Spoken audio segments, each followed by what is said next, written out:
แซ่บสุดสูตรนี้ขมลำแต่ว่าเฮ็ดซุกงวนลวกเอากินดิบหลายบ่ดีสบายดีเนาะมีจะซีมาเครื่องโลเฮ็ดมาเพียแน่ครับแม่มื้อนี้เฮ็ดสุกลวก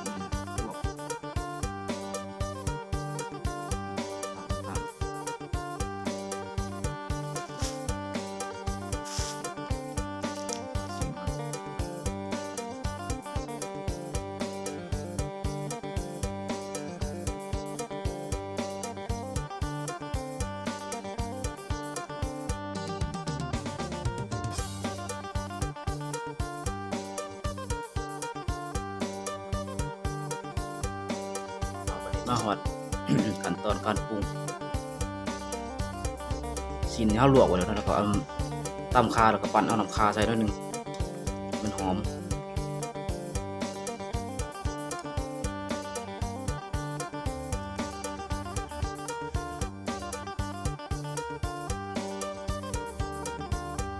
ใส่ขัวพริกแห้งมาขัวใส่ตามหมักเลย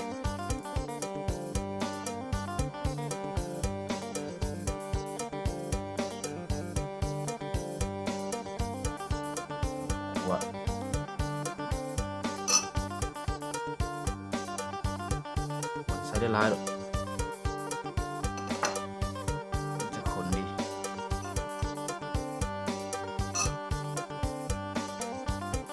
นี่เพีย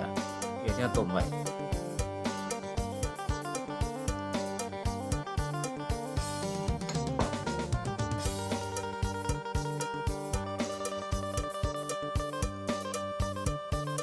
นัวแล้วก็ผงชูรส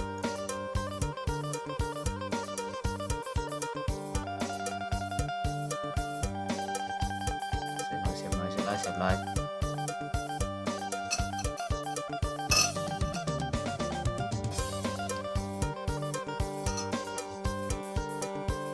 อันนี้มันน้ำปลาแดกที่เราลวกใส่กับน้ำตกไปแล้ว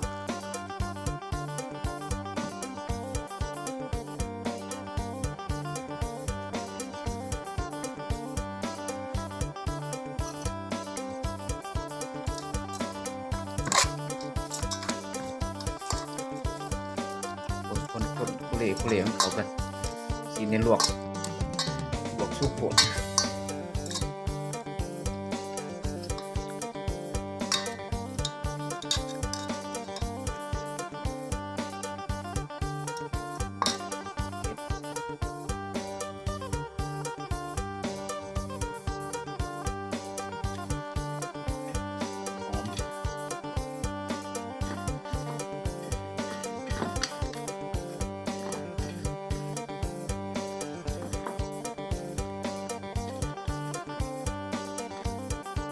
นี่รับรองแซ่บแน่นอน